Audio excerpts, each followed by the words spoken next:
two follow-ups on Monday's lecture. One is that, that somebody came up after class and asked when the preference for your own language emerges in development. And fortunately, Colleen McCrink studies pretty much exactly this sort of infant understanding. She knew the answer. There's been studies looking at newborn babies, finding that pretty much the moment they pop out, they favor their own language over other languages. And this suggests that they are listening while in utero, while in the womb, to the rhythms of their language and developing a preference for it. A second issue is I talked very briefly about a court case in which the person was said at a moment where someone else was pointing a gun at a police officer, let him have it. And a police officer was killed, and that person was charged with murder. But I admitted I didn't actually know how things turned out, and Greg Lown was kind enough to do extensive research. Well, he went to Wikipedia and find out the answer. The answer is he was tried and found guilty for murder. He was then subsequently pardoned. In fact, he was pardoned in 1988, which is really nice, except he was executed in 1957. But they did make it into a movie. So, it's a movie. Okay, so what I want to do today for the first part of the lecture is continue the language lecture and then move to perception, attention, and memory. And what we had spoken about was we first talked about universals of language, then moved to some detail about the different aspects of language, including phonology, morphology, and syntax. We discussed the ways in which language does the amazing things it does, including the fact that languages use arbitrary signs or sounds to convey concepts, and that languages exploit a combinatorial system, including recursion, to put together these symbols into a virtually limitless set of meaningful sentences. We then talked about development and made some remarks about the developmental time course, talking about the emergence of language from babies to where babies are really good at learning language to you, who are not, whose brains have atrophied, whose language capacities are dead. Final issue is to shift to animals. Now that we know something about language, we could then ask, do animals possess the same sort of language, and if not, can they learn it? Now, there is absolutely no doubt at all that non-human animals possess communication systems. This has been known forever, and is not a matter of controversy. And if you want to use the term language to mean communication, then the answer is obviously yes. Dogs and bees and monkeys have language. If you want to use language, though, in the more technical, narrow sense as anything that has the properties that we discussed earlier, using English and ASL and Spanish and so on as our background, the answer is almost certainly no. Animal communication systems fall into sort of one of three categories. Either there's a finite list of calls. So vervet monkeys, for instance, have a small list of calls to convey different warnings, like attack from a snake or attack from a leopard. There's a continuous analog signal. So bee dance, for instance, works on this way. Bee dance communicates the location of food sources, but doesn't do it in any syntactically structured way. Rather, the intensity of the dance corresponds to the richness of the food source. And then you get things like random variation on a theme, such as birdsong. But what you don't find, in any real sense, is phonology, morphology, syntax, combinatorial systems, or arbitrary names. Now, this much is not particularly controversial. There gets to be a lot of controversy, though. This is a summary about non-human communication systems. It gets more controversial when we get to famous cases of primates trained by humans, such as Kanzi, Nim Chimpsky, and other famous primates that you may well have seen on the Discovery Channel and other venues. And this is fairly controversial. If you read the Gray textbook, while nothing in it is particularly inaccurate, I think Gray is actually a little bit too credulous, too believing in the claims that have been made about the abilities of the animals. So many scientists argue, for instance, that animals like kanzi, even if they can be said to be learning words at all, learn very few of them. And it takes them extensive years of training to learn, unlike a normally developing child who could learn a word in a day or a word in an hour. The utterances often have order, but this order tends to be very limited and lacks the recursive properties. And in fact, the lack of recursion is not controversial. Finally, the utterances of chimpanzees, trained chimpanzees, are extremely repetitive. So what you often see on TV and in documentaries is a sort of a sampling.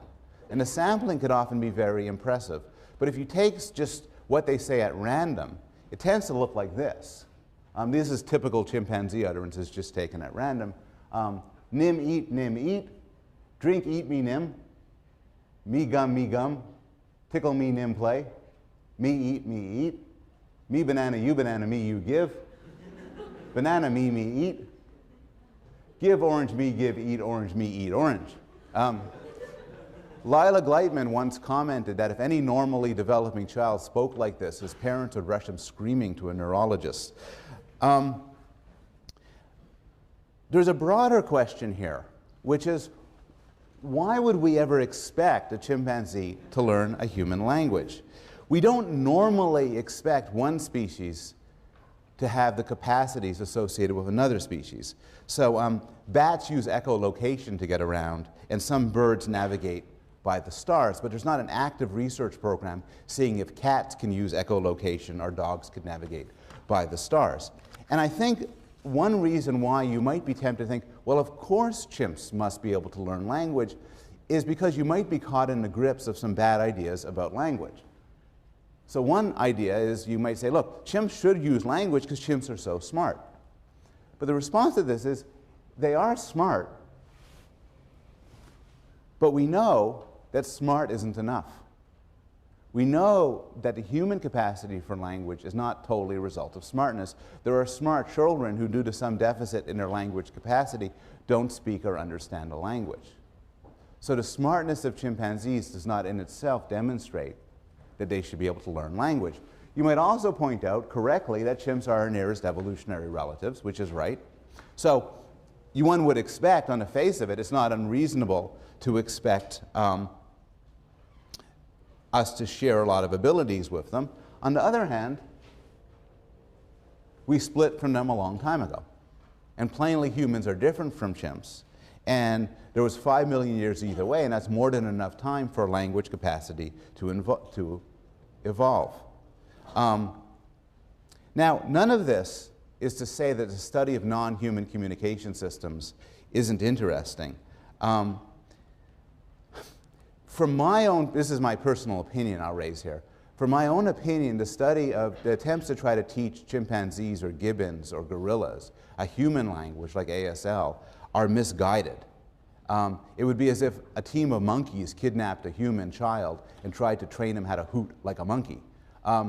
It might be enjoyable, but it does not seem to give us any rich insights. What I think is a lot more interesting is the study of these animal communication systems in the wild. There's a linguistics of human language that has delineated the principles that underlie all human languages. It's extraordinarily interesting to attempt the same linguistic program to the other communication systems used in the wild, such as the cries of vervet monkeys and bee dance. So this brings the section on language to a close, but I want to tell you a few things we didn't talk about. One of the problems with an intro psych course is we have to whip through a lot of topics very fast. So if you were to take a course that focused directly on language, you might learn, for instance, more about language in the brain. Something touched about very briefly in the textbook, but something that has a large literature associated with it. Similarly, and related to this, there's language disorders. Disorders like aphasias, and disorders like specific language impairment and dyslexia. There's the study of language perception and production. How is it that we do this amazing feat of understanding and producing words in a fraction of a second? Where does that ability come from? There's a study of reading, which is in many ways different from the study of language. Remember when Darwin described language as an instinct? He carefully distinguished it from other things that don't come natural to us, including reading. And in fact, reading is difficult. Reading is a cultural invention. Not every human has it. And unlike language, reading is acquired with tremendous difficulty over many years. On the other hand, reading plainly intersects with language. It's a new way of conveying language, moving out from speech to writing. And the psychology and neuroscience of reading is thus very interesting. There's bilingualism and multilingualism. The questions people in this room typically are going to be interested in is, does it matter for how well you learn language, whether you're learning 1 or 2 or 3 or 4? How is it that a multilingual encodes all these different languages inside a single brain? And so on. Finally, a very hot issue is that of the relationship between language and thought. And I'm actually, a few years ago I taught an entire seminar called Language and Thought, devoted to precisely this question. And it's a cool question, and it could break up into 2 very general questions. One is language necessary for abstract thought? And one way to answer that question is to look at creatures without language, like babies and chimpanzees, and see how smart they are. It might be that they're very smart, in which case it would suggest you don't need language for abstract thought. On the other hand, it might be that they have certain cognitive limitations, which would suggest that language is essential for abstract thought. Then there's a related question. Even once you know a language, does the structural properties of the language that you know affect the way you think? And the claim that the language you know affects how you think is sometimes described as linguistic relativity, or the Sapir-Whorf hypothesis. So for instance, there's a lot of research looking at speakers of different languages, such as English versus Korean, and seeing whether structural differences in these languages affect how you think. Now, some of this work is discussed in the readings, both the Gray textbook and the selections from the Norton Anthology, and this makes up, again, I've showed this to you on Monday, your reading response, where you have to address this question and take your best shot at answering it. What are your questions about language?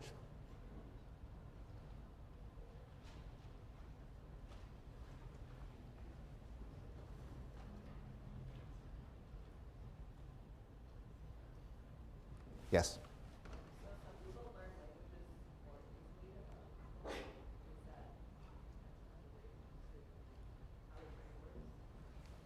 The question was raised, some people learn languages easier than others. And how do we explain this? And the answer is, you could ask the question both with regard to first language learning. So some children learn language very quickly, some are very slow. And also with regard to second language learning. Some of you are breezing through your second language requirement here at Yale, others are struggling and miserable. And there's considerable variation. There's a story of Einstein, who was very slow to learn language and didn't speak at all until he was 4. And in fact, he said his first words when all of a sudden he was having supper with his parents, and he put down the spoon and he said, "The soup is too hot." And his parents stared at him astonished and said, "You've never spoken before." And he said, "Well, up to now, everything's been fine." It's not a true story. The question of why and where these differences come from, nobody really knows. And it's surprisingly hard. There's a slight advantage for being female. Girls are slightly more advanced in language than boys, but it's not a big one. And you need like 100 people to just see it statistically. There's a big genetic factor. If your parents learned language quickly and learn other languages quickly, you're more likely to. But an understanding of the brain bases of these differences, or the cognitive bases, or the social bases, is largely an open question. Yes? Yeah? What happens when parents speak 2 different languages to a child? This is actually more the norm around the world than the situation in the United States, where kids are exposed to a single language. What happens is children learn both languages. Children are very good as adults are, of distinguishing different languages on the basis of their sound system and their rhythms. So they don't typically confuse them. And then they just learn more than one language. And that's actually more the average state of affairs around the world. Yes? You say that people who are right-handed learn language in one particular area of the brain, but you never really fully explain what happens with left-handed people and people with other areas. And that's complicated. The question is about the hemispheric specialization for language. And I don't have actually much more to say than what I said before, which I agree is deeply unsatisfying. If you're right-handed, language is probably on the left side of your brain. How many people here are left-handed? For you, we don't know. It varies. Some of you have it on the left side, some of you have it on the right side. For some of you, it's kind of diffuse. Now, why is this?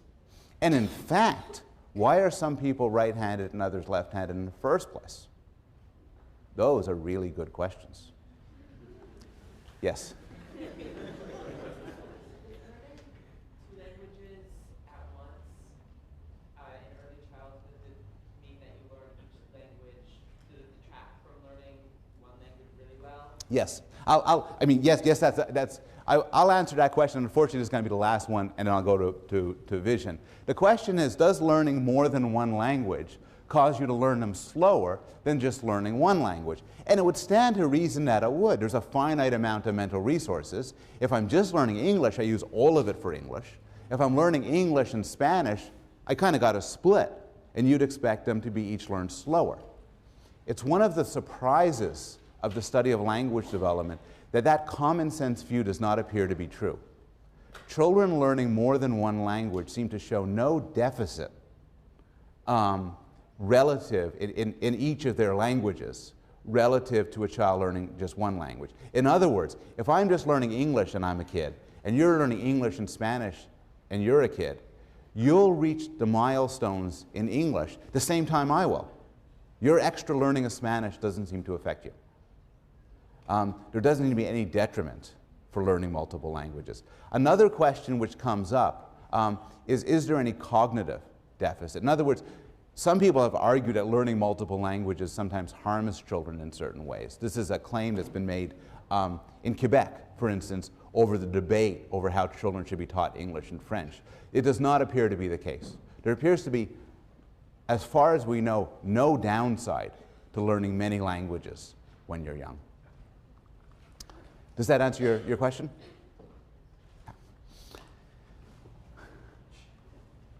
I want to move now to the topic that will take us through today and through the beginning of next week.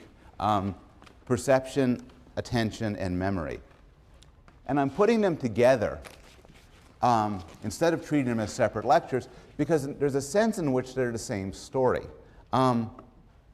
You see a scene, you see this scene, and you're looking at it, and you're perceiving it. It's coming through your eyes. And you're interpreting it. You see something. You see a man, you see a house. If you were to shut your eyes, you could still hold that scene in memory. And a week later, if I'm to ask you about that, like what season was it, you would do pretty well. This is the story I want to talk about, how we do this. And in the course of this, I want to make a series of claims that go something like this. For perception, I want to first persuade you the problem of perception is hard.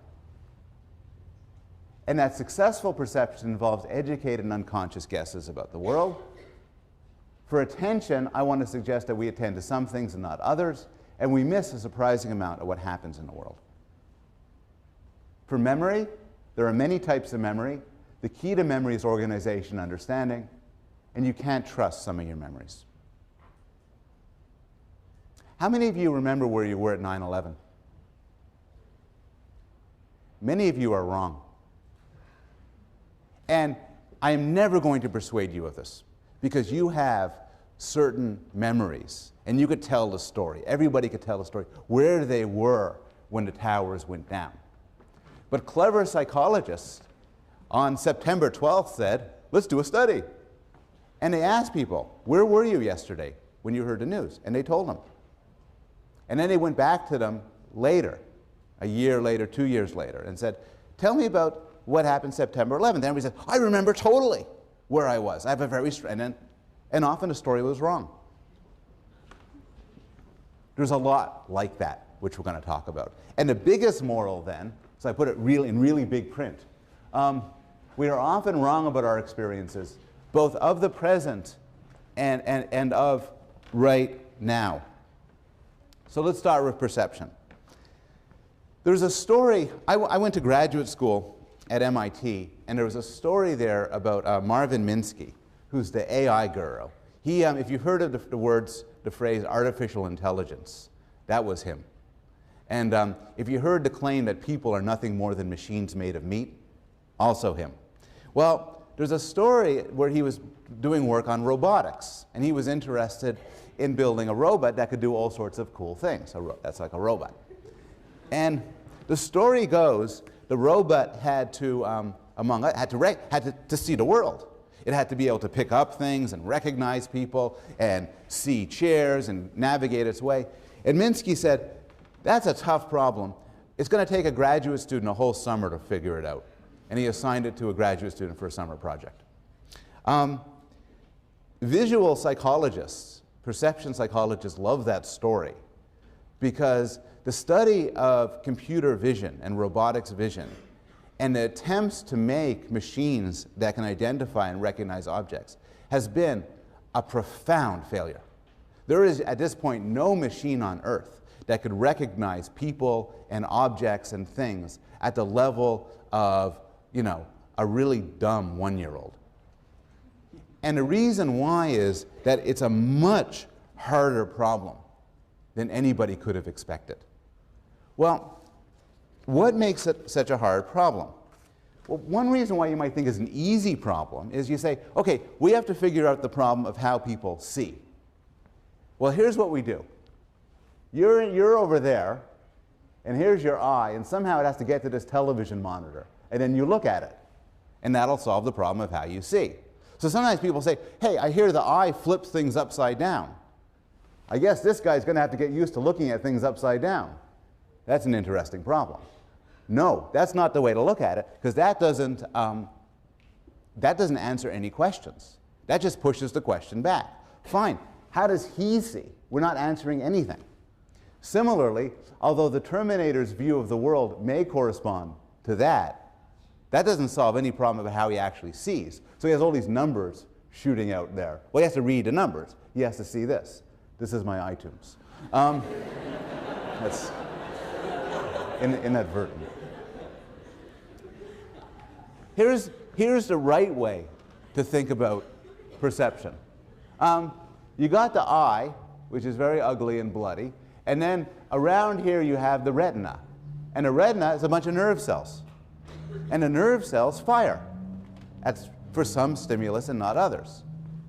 And from this array of firings, firing, not firing, firing, not firing, you have to figure out what the world is. So a better view is like this. The firings of the neurons could be viewed as an array of numbers. You have to figure out how to get from the numbers to objects and people, and to actions and events. And that's the problem. It's made particularly a difficult problem because the retina is a two-dimensional surface. And you have to infer a 3D world from a two-dimensional surface, and this is, from a mathematical point of view, impossible. And what this means is that for any two-dimensional image, there's an indefinite number of three-dimensional images that correspond to it. So for instance, suppose you have this on your retina, an array of shape like that. What does that correspond to in the world? Well, it could correspond to a thing just like that you're looking for, or it could correspond to a square that's tilted backwards. And so you have to figure out which is which. And the way we solve this problem is that we have unconscious assumptions about how the world works. Our minds contain certain assumptions about how things should be that enable us to make educated guesses from the two-dimensional array onto the three-dimensional world. And I purposefully did not make the slides available for this class ahead of time because I don't want people to cheat. But there are several points where you could look at the slides and confirm that some of the things I'm going to tell you are actually true. And I want to give you 3 examples. One is color. And I'm going to conflate here color and brightness. The other is objects, the other is depth.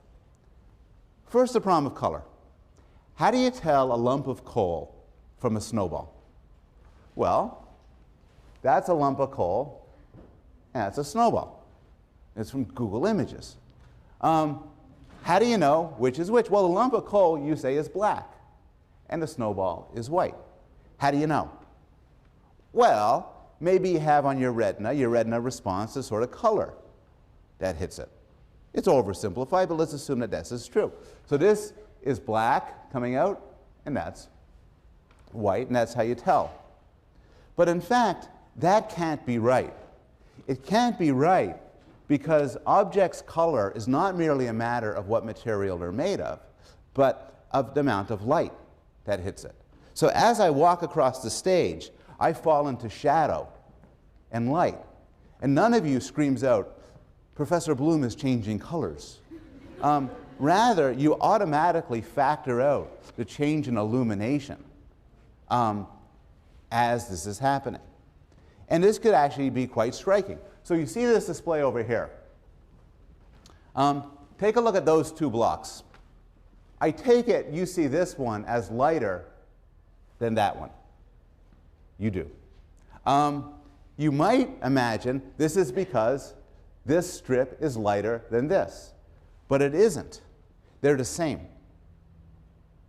And you won't believe me until you actually print it out and take a look, but they are in fact the same. I'll show it to you, and you could say I'm tricking you, but this is the way it works. There's the close-up. So remember, we're comparing this and this. Now let's take away other parts of the environment.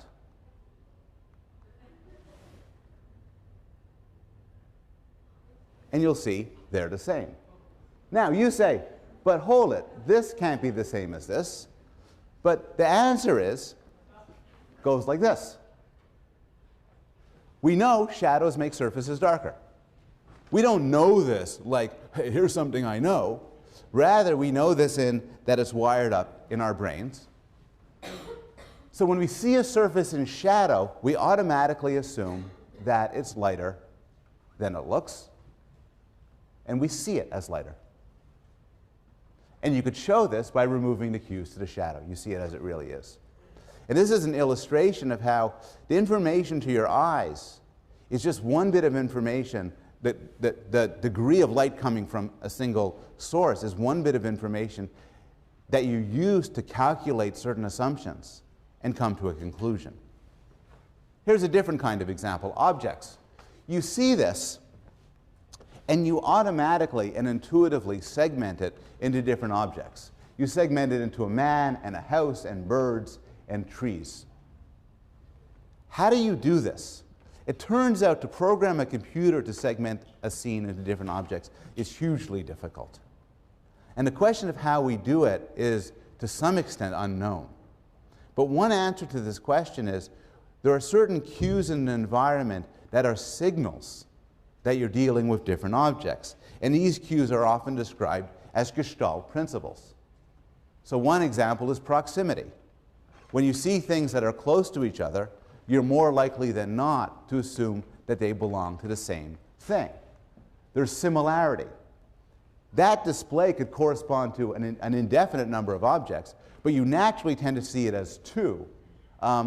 You do one with one texture pattern, the other with the other texture pattern. Closure. The fact that this is a closed square here suggests it's a single object. Good continuation. If you had to judge, this could just as well be two shapes, one that runs from A to C, the other one that runs from D to B, but you don't tend to see it that way. Rather, you tend to see it as one that runs from A to B, the other one that runs from C to D. Common movement. If things move together, they're a single object. And good form. You see the object over there. In the absence of any other information, you might be tempted to say that's a single thing. A plus sign, maybe. This, because it has lousy form, you're more tempted to say it's two things, one thing lying on top of each other. And these are the sort of cues, expectations. None of them are right. There's cases where they could all fool you. But these are useful cues that guide our parsing of the world, our segmenting of the world into distinct objects. Here they are summarized. And here's a case where they fool you. So you might think, if you're suggestible, that there's a triangle here. And this is a case where there's certain cues driving you to think that there's a triangle here. There is, however, no triangle here. If you cover up these little Pac-Men here, the triangle goes away. Similarly, there is no square in the middle. There is no square. It's very matrix. And these are illusions because these are cues that there should be a square there, the regularity of form. Finally, depth. You see this, and you see it on one level as a flat thing. Another level, you look inside the picture, and you see, for instance, that the man is in front of the house. You look at me, and you see the podium, and if you have a terrible neurological disorder, you see this strange creature that's half podium leading onto a chest and up to a head, that sort of the top of him is wiggling and the podium staying still. If you are neurologically normal, you see a man walking back and forth behind a podium. How do you do that? Well, this is really a problem because I can give you a technical reason why vision is hard, but crudely, you got a two-dimensional retina and you have to figure out a three-dimensional world. How do you do it? And the answer, once again, is assumptions or cues. There's certain assumptions the visual system makes that aren't always right. And in fact, in cases of visual illusions can be wrong, but will guide you to perceive the world in a correct and accurate way. So for example, there's binocular disparity. This is actually a sort of interesting one. This is the only depth cue that involves two eyes. If I look at you pretty close, the image I get here and the image I get here are somewhat different. Or I have to focus my eyes together to get the same image. If I look at you and back, they're almost identical. Because the further away, given the two eyes that are static, the closer the images look. And it's not, again, that you say to yourself, oh, back there in orange, it's the same image in my right eye and my left eye, he must be far away.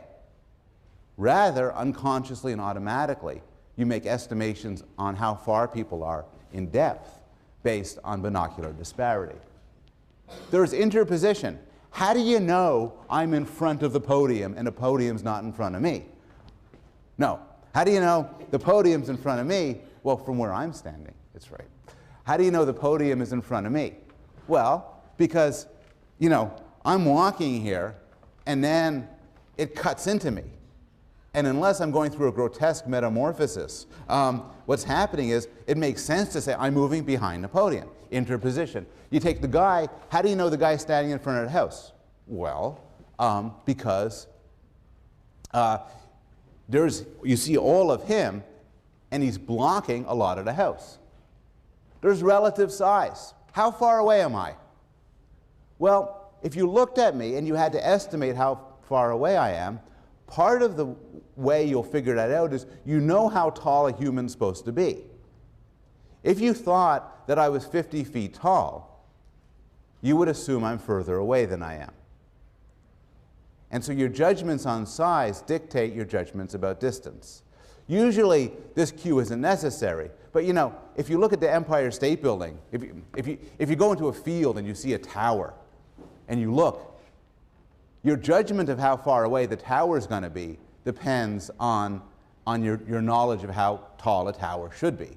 If it's like this tall, you say, oh, it must be, and then you'd be surprised. There's texture gradient, which I'll explain in a second, and linear perspective, which I'll also explain in a second. Texture gradient goes like this. Remember the problem we had before. How do you know if that thing is this object tilted backwards or an object in and of itself?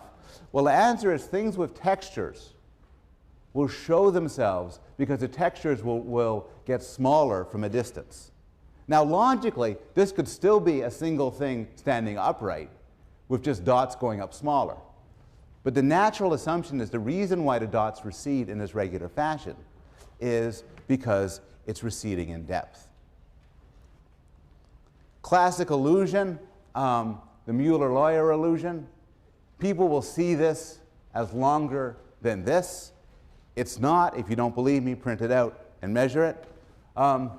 Related to the Ponzo illusion, once again, people see this one as, you get illusions named after you when you discover these.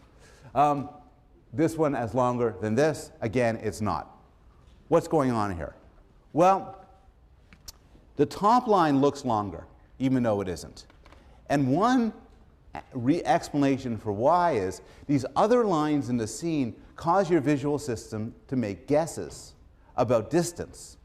And then you correct for distance by making assumptions about size. If you have two lines, you get a bit more detail in a second, but if you have two lines and they take up the same amount of space on your retina, but you believe that one is 100 feet away and the other is 50 feet away, the one that's 100 feet away you will see as bigger because your brain will say, well, if it takes up just this much space, but it's further away, it must be bigger than something that's closer and takes up that much space. And that's what goes on here. For the top line, for the Mueller-Lawyer illusion, we assume that this is further away and this is closer based on the cues to distance. And the cues factored in. And because we assume that this is further away, we assume it must be bigger to take up the same space as this, which is closer. Similarly for the Ponzo illusion. There's linear perspective. Parallel lines tend to recede in distance. If this top one is further away than this, but they take up the same size in your eye, this one must be bigger, and you see it as bigger. And the book offers more details on how these illusions work. I'm going to end with an illusion that I'm not even going to bother explaining. I'll just show it to you because you should be able to, based on thinking about these other illusions, figure it out. It was developed by Roger Shepard. Oh, you know that. And they're called Shepard tables. And the thing about it is these look like two tables. If you ask people, you don't frame in terms of here's a lecture on visual perception, you ask people, which of these tables would be easier to get through a door if you have a thin door? People would say the one on the left. This one looks sort of thicker and harder to get through. This one looks longer and leaner. In fact, they're the same size. What I mean by that is that this triangle is exactly the same as this triangle. Now, I'm going to prove it to you by showing you something which took me on the computer, which took me about 7 hours to do, and nobody's going to believe it because I could have faked it. But if you want, print it out and do it yourself. You just take a piece of paper, put it on here, then you move it. And it's the same. I showed it to somebody and they called me a liar. Anyway, you could do it yourself in the privacy of your own home or study. But what I'd really like you to do after you do it is say, okay, fine, why does this one look longer and thinner than this one? And the answer is the same answer that will explain the Mueller-Lawyer illusion, the Ponzo illusion, having to do with cues to depth and the way your mind corrects the perception of depth. And that's all I have to say at this point about perception. I want to move now to attention and memory. And I want to treat attention and memory together. We are fascinated with memory, and in particular, it's particularly interesting when memory goes wrong. It's particularly fascinating what happens in cases of amnesia. So, for example, I need like a volunteer who's like willing to do a little bit of acting, very little bit, incredibly little bit. Really excellent. Okay. So you just stay there. So pretend you have amnesia. Okay. What's your name? I don't know. Perfect. I'm really glad you said that. That's the wrong answer. Because you don't have total amnesia, you still remember English. Okay, it's very clever. Okay. So you couldn't have lost all your memories. You have English. You. So we'll do you. What's your name? Ah, he looks puzzled, but he still maintains bowel and bladder control. So he hasn't forgotten everything. Now, I always lose the third volunteer in that demo. So what is that memory is a hugely broad concept. It includes autobiographical memory, which is what we standardly think. I mean, that's a perfectly rational response. When I say, you don't have somebody losing their memory, oh, I have a movie about somebody losing their memory, you don't imagine a person in diapers. You imagine a person, walking around having sex with cool people and saying, where am I? And so what you imagine is you imagine them losing their autobiographical memory, their sense of self. But of course, knowing English is part of your memory. And knowing how to stand, and knowing how to chew and swallow are all things that you've learned, that have been molded by experience. There's another distinction which is going to come in regarding amnesia, which is there's broadly two types of amnesia. They often run together. But one type of amnesia is you lose your memory of the past. Another type of amnesia, that's the Matt Damon amnesia. Another type of amnesia, though, is you lose the ability to form new memories. And here's a film of a man who had exactly this problem. He was a world-renowned choir director, and he suffered viral encephalitis, which led to brain damage, which destroyed most of his temporal lobes, his hippocampus, and a lot of his left frontal lobe. It could have been worse. I mean, in that he retains the ability to talk. He's not intellectually impaired. He just can't form new memories.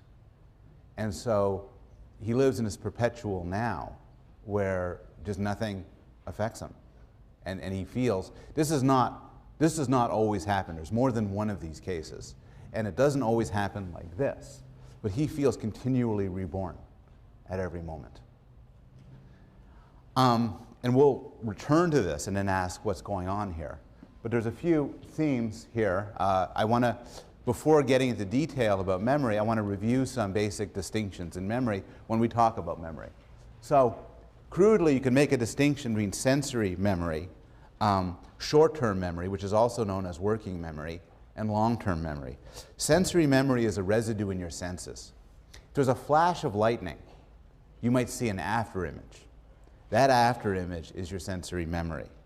There's somewhat of a longer echoic memory for sounds. So as somebody's talking to you, even if you're not paying attention, you'll store a few seconds of what they're saying, which is sometimes when somebody's talking to you and you're not listening to them. And they say, you're not listening to me. You can say, no, you were talking about, and pick up the last couple of seconds from echoic memory. There's short-term memory. Anybody remember what I just said? If you did, that short-term memory spans for a few minutes. And then there's long-term memory. Anybody know who Elvis is? Do you know your name? Do you know where you live? Your long-term memory store that you walk around with and you're not going to lose right away. When we think about amnesia in the movie sense, we think of a certain loss of long-term memory associated with autobiographical personal events. There's a distinction between implicit and explicit, which we'll talk about in more detail, but explicit, crudely, is what you have conscious access to. So what you had for dinner last night. You could think back and say, I had this for dinner last night. Implicit is more unconscious. What the word had means. How to walk, how to ride a bicycle. That you might not be able to articulate, might not even be conscious of, but still have access to. There's a distinction between semantic memory and episodic memory. Semantic memory is basically facts. What a word means, what's the capital of Canada, and so on. Episodic is autobiography, is what happened to you. that Yale is in New Haven is semantic. That you went on vacation away from New Haven last week, it would be episodic. There is encoding, storage, and retrieval, which refers to different levels of what happens in memory. Encoding is getting the memory in, as when you study for a test or you have an experience. And storage is holding the memory, and retrieval is getting the memory out. Finally, retrieval is often broken conveniently into recall versus recognition, where recall is when you just pull it out of memory, and recognition is when you recognize what corresponds to something in the past. Anybody remember what color tie I had on 2 days ago? Oh, okay. Well, that would be impossible to remember. But if I asked you, is it purple or is it orange, that would be much easier.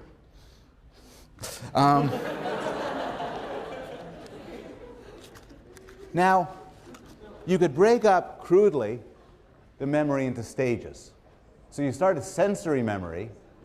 It's just the stuff that comes in, leading to short-term memory, leading to long-term memory. And this stage theory is something which we'll discuss in more detail. But this leads us to the issue of attention.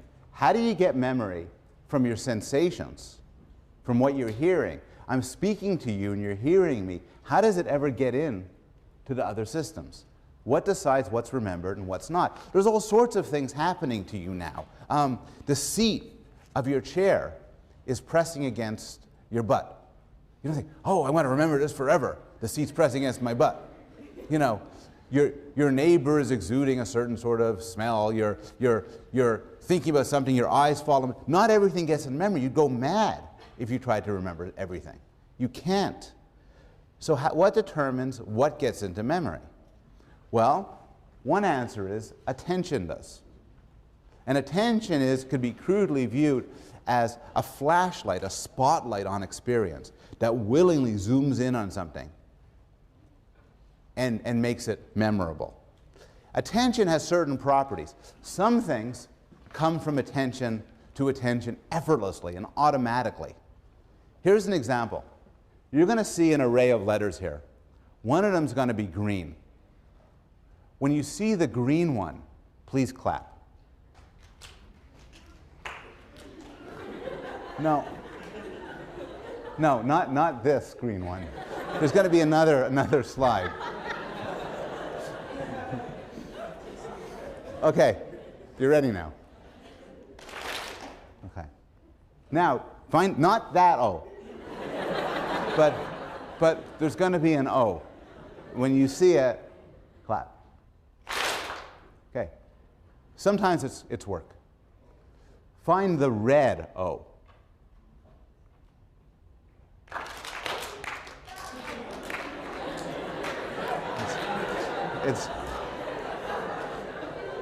It's harder. Sometimes attention is involuntary. I need a volunteer, and all I want to do is I want to show you colors on the screen, and I'd like you to name the colors as they come out. You up for this? Oh. The first one's easy. You have to just go down the colors. Anybody? Okay. Red, green, blue, black, green, blue, red, blue, black, red. Excellent. Okay. Now these will be words, but just name. Okay, you. Just name the colors. Green, red, blue, red, green, black, red, blue. Perfect. Now we'll go back to you. Same deal, words. Red, blue, green. No. Don't. I know you can read the colors. Okay, sorry. Blue, green, red, green, black, green, blue, black, red. Blue, black, red, black. Very good, actually. That's known as the Stroop effect. Being an expert reader, as you are, your knowledge of reading, your attention to what the words meant, subverted your desire to do the task. You couldn't make that go away even if you wanted to. If somebody gave you $1,000 to read this as fast as you read this, and as fast as you read this, you'd be unable to. You can't block it. There's some interesting discoveries about attention. I have a demonstration here. I'd like people actually, it's important, some of you may have seen this before. It's important for you to be silent throughout it. What you're going to see is you're going to see two teams of basketball players. One of them is going to have white t-shirts. The other one will have black t-shirts. They'll be passing balls back and forth. What I'd like you to do is count in your head how many passes the white team does with the ball. What number did people get? Okay. Did anybody notice anything unusual? Did anybody not notice anything unusual? Okay, some people did not notice anything unusual. Those who didn't see anything unusual, watch this again and just watch it. About 50% of people, when counting, who have never seen this before, don't notice anything. But then when you're not counting, it's kind of obvious what you're missing.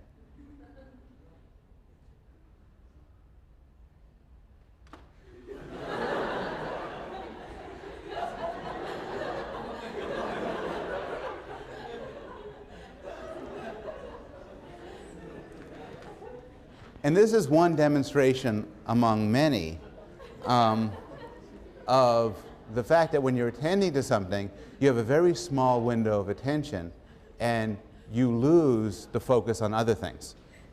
Here's another different example. I'd like people to watch a movie and pay attention very closely to what happens in the movie and try to remember this. How many of you noticed something odd in that movie? How many of you didn't? Okay, now everybody look at the scarf, the color of the plates, and the food, among other things. The phenomena in general has been called change blindness. And what it is we tend to be, when there's a focus of attention, focused in a certain way, we tend to be oblivious to other things that go on in the environment. Often, it is in fact quite difficult when there's a change in scene to notice what changes and what stays the same. So in this final demo, there's just going to be two pictures flicking.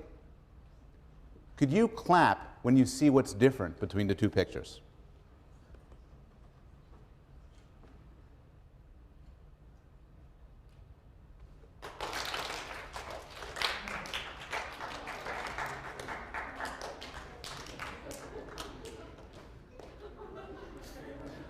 I myself am terrible at these things. I have a lot of sympathy. How many people never saw it?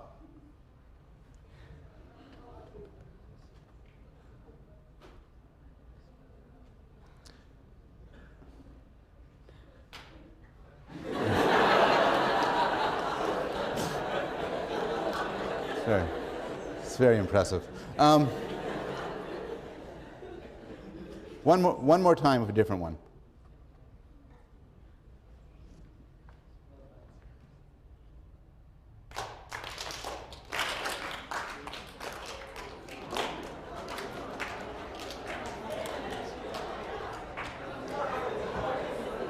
Did anybody not see it?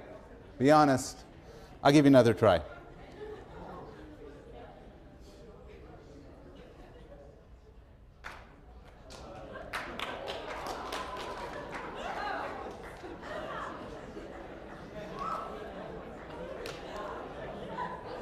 Okay, I'll put you out of your misery.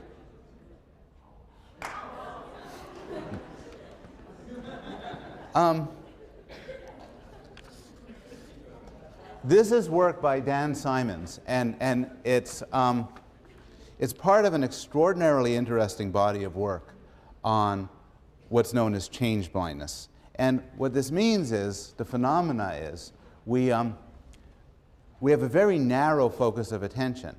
And huge changes can happen that we are oblivious to.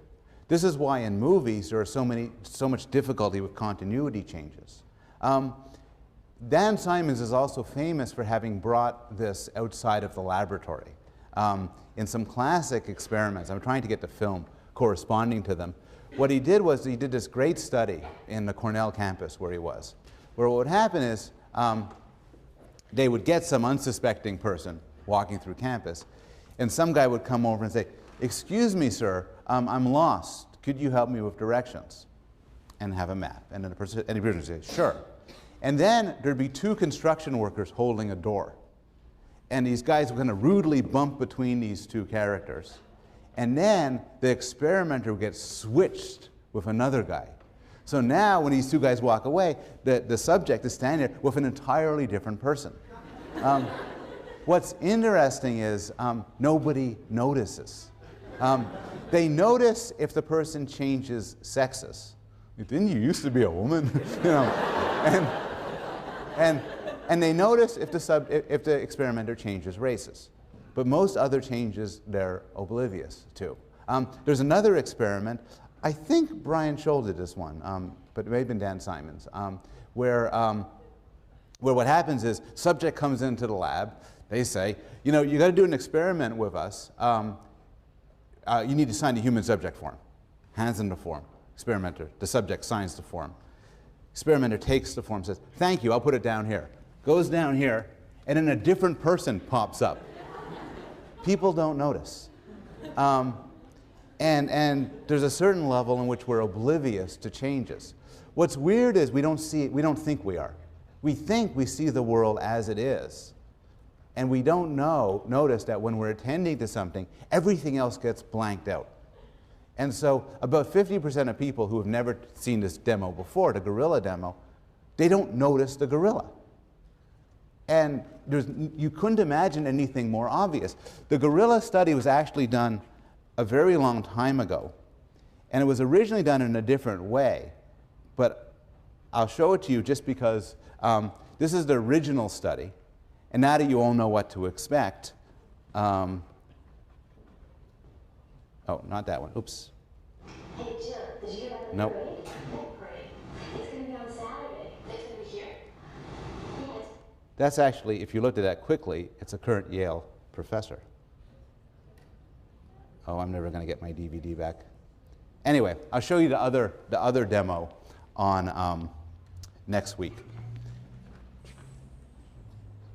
I will. Any questions about attention and memory at this point? Yeah? Why is it that people, like, once you know how to read, you look at a word and you cannot not read it? Yeah. Why does it work that way? Why do things that become very practiced become automatic and involuntary?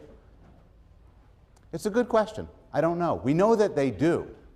We know that once you, that you can't not read once you know how to read. You also can't not listen. You know, if I'm talking to you and I'm extremely boring, but I'm talking to you, it's very hard not to listen. You can't shut off your ears. You can put your fingers in them, but you can't shut off your ears. You also can't shut your eyes without actually shutting them. You can't say, "This is a disgusting movie. I'm not going to attend to it." So that's not answering your question. It's just saying that your observation is a right one and a more general one. When you're good at something and you're over-practiced, it becomes involuntary and you cannot stop it. Okay, well, oh, one more in back. Yes? Well, no, sorry, over there. Yeah. Did he remember things before his accident? Yes. He had some amnesia of events before his accident, but he did remember things, like he knew his name and he knew other things about his life. Okay, I'll see you next week.